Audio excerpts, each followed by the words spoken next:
Oke teman-teman, hari ini kita akan melakukan goes Samawa bersama Ibu Negara. Kita akan goes bersepeda masih di daerah Sukoharjo bagian selatan, yaitu ke Gunung Majasto, sebuah destinasi wisata di Sukoharjo bagian selatan. Ada apa di sana? Ayo kita datangi sama-sama ya. Hari ini saya memakai Shelly. Tidak istimewa, tapi juga bukan yang terburuk. Yang penting nyaman. Tempat yang kita datang ini, Gunung Majasto, terletak di Desa Majasto, Kecamatan Tawangsari, Kabupaten Sukoharjo.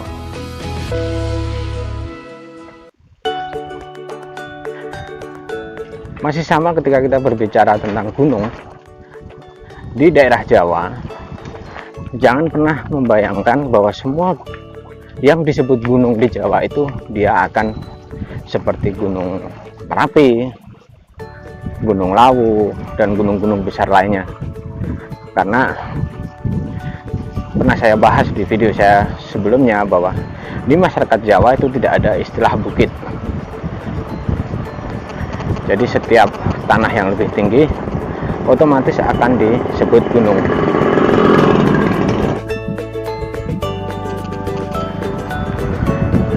Sejarah Gunung Majasto ini erat kaitannya dengan Gunung Taruwangso yang ada di video saya sebelumnya ya. Dan sejarah Gunung Majasto itu dimulai bersamaan dengan runtuhnya kerajaan Majapahit. Jadi cikal bakal pendiri pemukiman di Majasto adalah salah satu putra dari Prabu Brawijaya, raja terakhir Majapahit. Ketika runtuh, para kesatria ini menyebar mencari tempat-tempat baru, dan salah satunya adalah Ki Ageng Sutowijoyo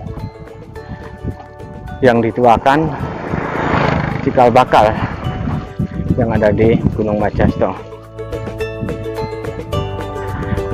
Perjalanan beliau dari pusat kerajaan Majapahit sampai ke Gunung Majasto ini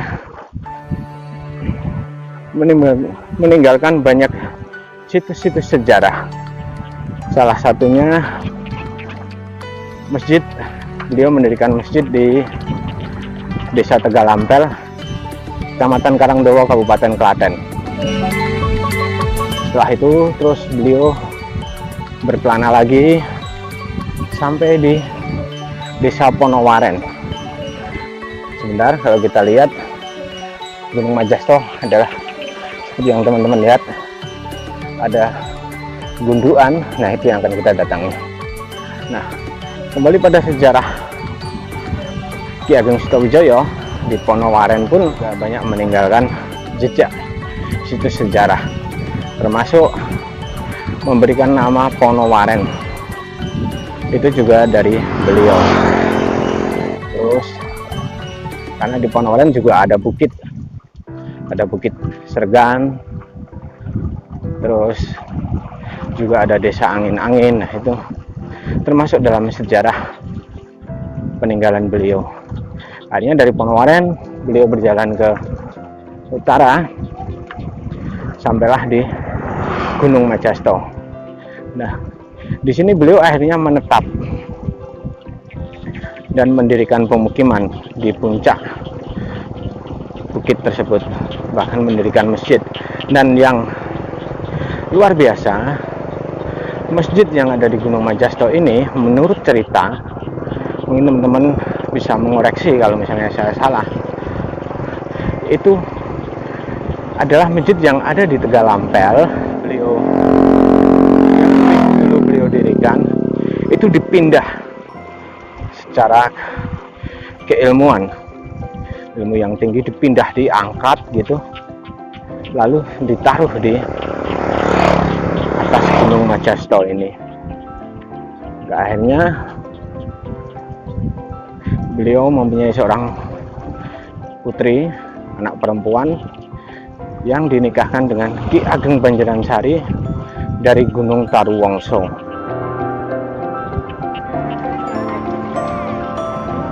Ki Ageng Banjaransari ini awalnya bernama Pangeran Joko Baluro. Nah, pada suatu ketika Ki Ageng Sutawijaya ketika ingin menanam padi, akhirnya beliau berprofesi sebagai petani juga. Itu kalau di Jawa, cara menanam padi itu sebelum ditanam satu persatu itu dibuat semacam bimol gitu, baris sebagai ukuran yang disebut banjaran. Karena beliau sudah sepuh waktu itu, sudah tua, beliau mengeluh dalam hati, saya punya pekerjaan yang banyak dan berat, menantu saya tidak datang gitu. Akhirnya beliau pulang gitu, dan apa yang beliau katakan dalam hati tadi ternyata terdengar di telinga Pangeran Joko Baluro di Gunung Taruwangsa.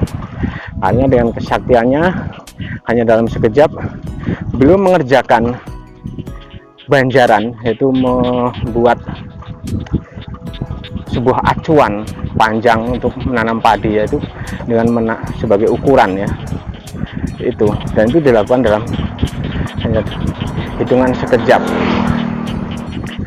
Nah, mengetahui hal tersebut, akhirnya Ki Ageng Sutawijaya memberikan nama Ki Ageng Banjaransari. Jadi Pangeran Joko Baluro akhirnya lebih terkenal dengan sebutan Ki Ageng Banjaransari. Nah, ini adalah salah satu spot memancing di Desa Ponowaran. Tapi karena satu dan lain hal masih belum bisa dieksplor secara mendalam oleh pemerintah Desa Ponowaran. Lanjut ke cerita Gunung Majasto. Akhirnya seiring perkembangan zaman, Gunung Majasto ini di bawah pimpinan Ki Ageng Sutawijaya itu menjadi daerah yang makmur, karena memang Ki Ageng Sutawijaya ini selain beliau bijaksana, cerdas, juga punya kesaktian yang luar biasa, dan secara turun-temurun akhirnya dijadikan tanah perdikan. Kalau mungkin secara umum bahwa daerah Majasto itu tidak harus memberikan upeti ke keraton, ke kerajaan yang berkuasa di masa tersebut, mulai dari kerajaan Demak, Pajang, Kartosuro, hingga kerajaan Surakarta.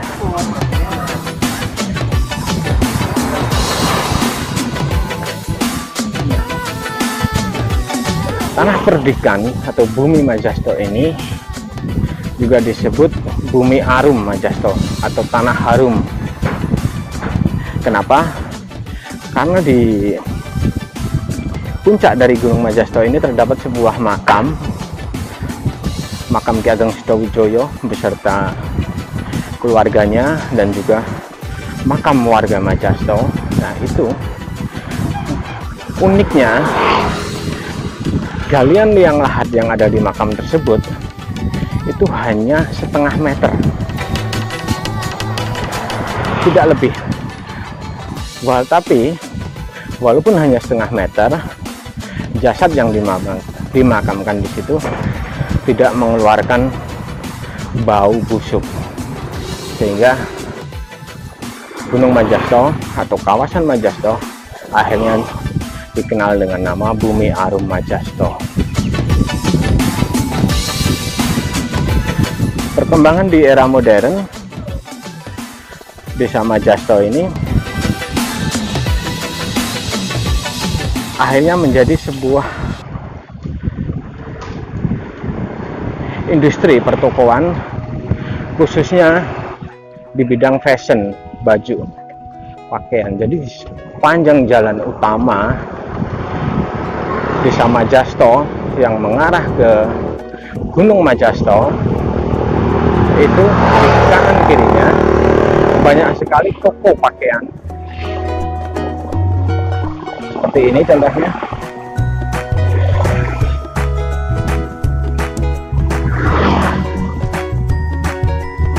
Yang menjual berbagai model jenis pakaian, model terbaru dengan harga yang relatif murah.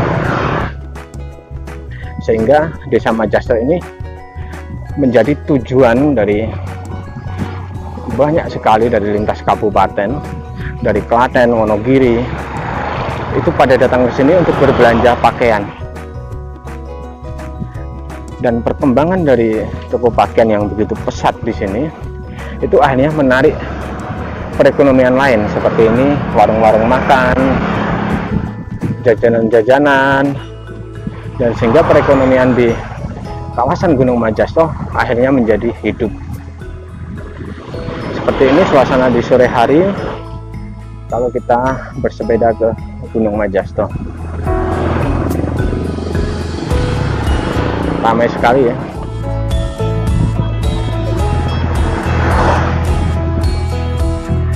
Nah, seperti ini bahwa ketika masyarakat berbelanja ke sini, mereka biasanya rombongan menggunakan kereta sambung atau sepur kelinci kalau kita menyebutnya di sini. Jadi seperti semacam sudah kencan gitu janjian para warga dari daerah tertentu untuk sama-sama ke Gunung Majasto.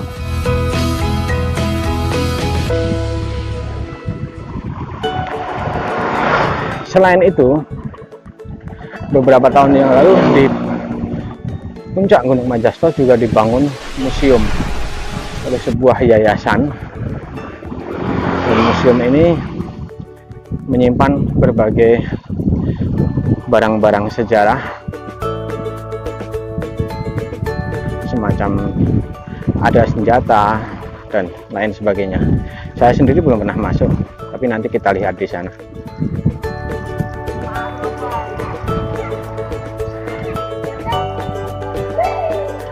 Nah, di depan kita adalah gerbang yang menuju ke puncak atas Gunung Majasto. Gerbang ini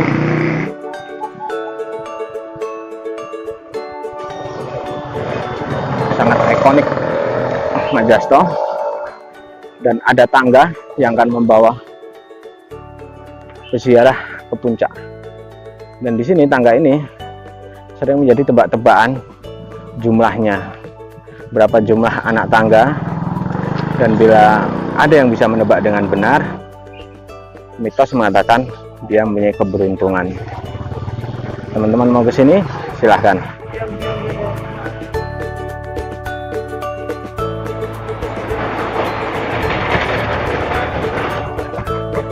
Karena kita membawa sepeda hari ini, maka kita akan lewat jalur dari arah barat.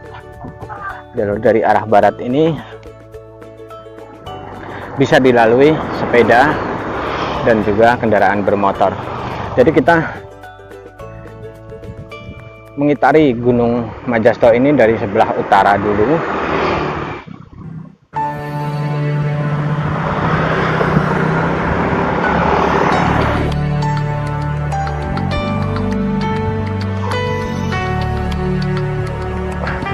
Dan di kaki-kaki Gunung Majasto ini ada perumahan penduduk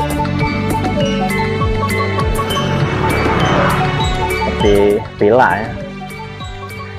Jadi untuk menuju ke rumah tersebut harus pakai anak tangga yang banyak. Gunung Majasto ini terletak di dataran rendah, jadi udaranya juga termasuk panas, tidak dingin ya.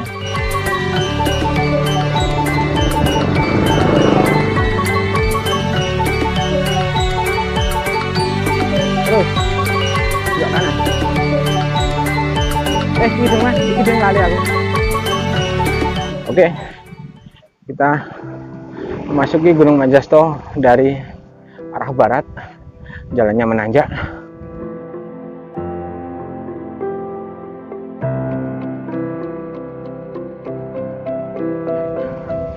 Ini dia gerbang Majasto. Jalannya menanjak. Wah, pakai sepeda lipat menanjak. Lumayan juga. Tapi nggak apa-apa. Kita coba.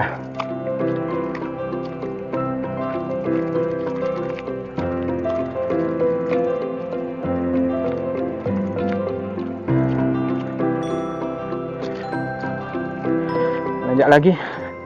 Berhenti dulu. Kita nunggu istri.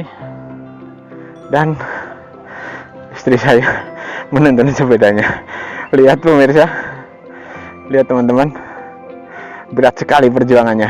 Ayo semangat. Lulus. Dapat es krim nanti. Ya. Terus.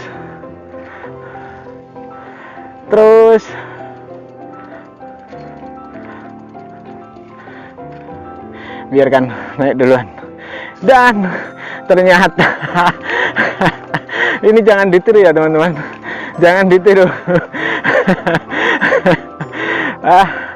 Pingsan tuh. Nggak apa-apa, biasanya otomatis sih kalau udah pingsan gini, habis nanjak 5 menit bangun lagi.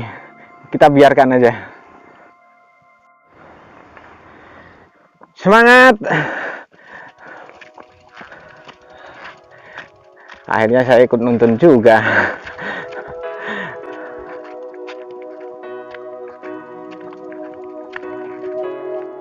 Dan kita sudah hampir memasuki area puncak Gunung Majasto.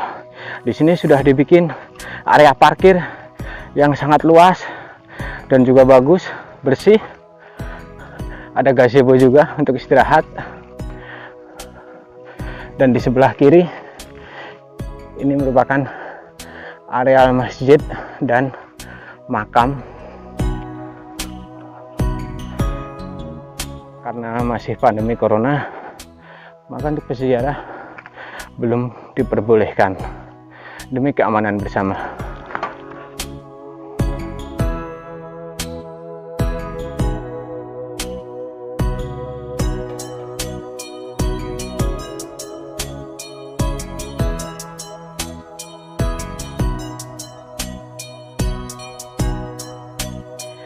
Ini anak tangga yang membawa kita ke museum.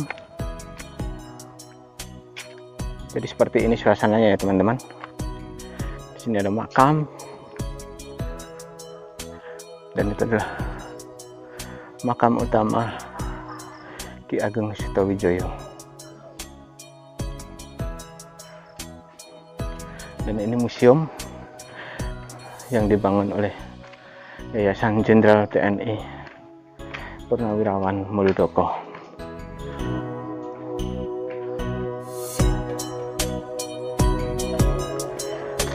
Di sebelah sini ini adalah sendang. Sendang itu istilah dalam bahasa Jawa yang berarti sumber mata air. Sumber mata air alami yang keluar dari tanah. Sendang ini ada empat sepertinya. Ada yang bernama Tapak Bimo. Saya sudah lupa nama-nama sendang yang ada di sini karena lama tidak kesini.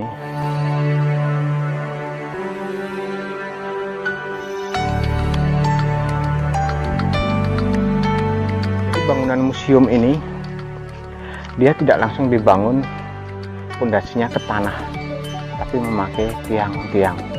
Dan ini sangat bagus menurut saya karena ini mempertahankan bentuk asli dari permukaan puncak Gunung Majasto. Ini makam. Makam ini terbagi dua. Ada yang di dalam pagar dan di luar pagar. Kalau di dalam pagar istilahnya jero beteng, dan itu dikhususkan bagi Ki Ageng Sutowijoyo beserta keturunannya. Sedangkan yang di luar pagar atau jero beteng itu biasanya untuk masyarakat umum. Ini kita ada di makam yang di luar pagar atau jero beteng.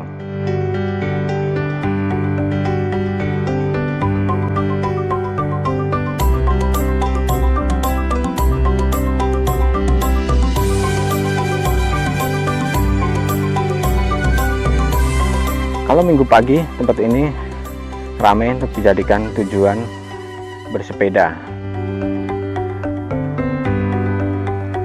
Dan saya memang punya ketertarikan sendiri untuk pergi ke tempat-tempat seperti ini, karena di sini menurut saya merupakan penghargaan kita kepada para leluhur yang telah memberikan kita ilmu atau tuntunan, dan juga sebagai penyebar agama Islam pertama di daerah-daerah tersebut, sehingga kita harus berziarah dan mendoakan beliau.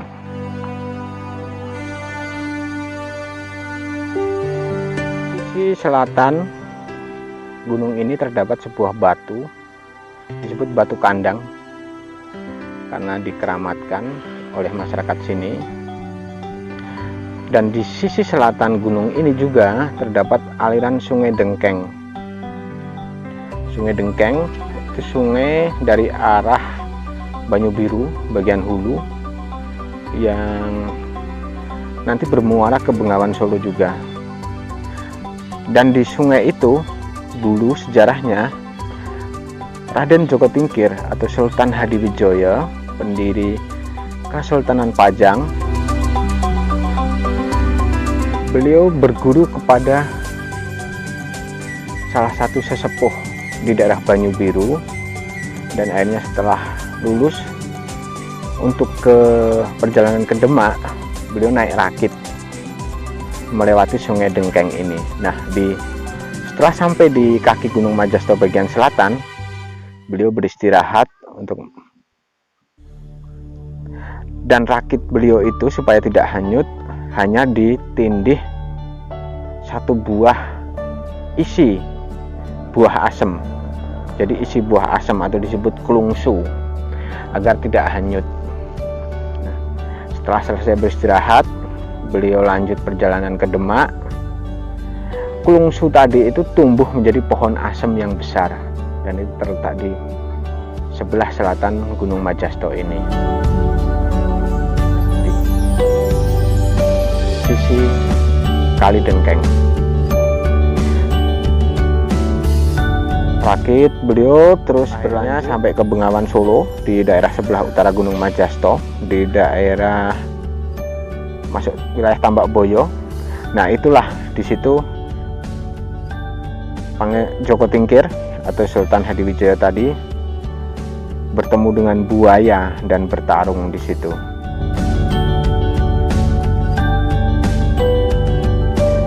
Dalam pertarungan tersebut, Raden Djoko Tingkir berhasil mengalahkan ribuan buaya, termasuk rajanya di Kedung Sengenge, itu dengan cara ditarik lidah buaya tersebut sampai putus. Nah, dari situ akhirnya timbul sebuah mitos atau keyakinan bahwa kenapa buaya tidak punya lidah, itu karena lidahnya sudah ditarik atau dicabut oleh Raden Djoko Tingkir. Kita tidak usah memperdebatkan kebenaran dari mitos tersebut. Jadi ceritanya seperti itu. Kenapa buaya di Afrika, buaya Sungai Nil di Amerika, di Eropa juga tidak punya lidah? Ya, kita berpikir gampang aja. Mungkin buaya dari Kedung Sengenge ini bermigrasi ke sana. Tidak usah diperdebatkan ya. Oke, demikian kunjungan saya bersepeda ke Gunung Majasto. Buat teman-teman yang ingin ke sini, kalau Anda dari arah Sukoharjo, setelah jembatan Banmati ada pertigaan besar, ambil ke kanan, lurus langsung sampai ke Gunung Majasto. Sampai jumpa di video-video saya selanjutnya. Jangan lupa untuk like dan subscribe channel Cerita Rustam. Kita jalan turun, sangat curam. Kita coba pakai seli sederhana dengan rem V-brake.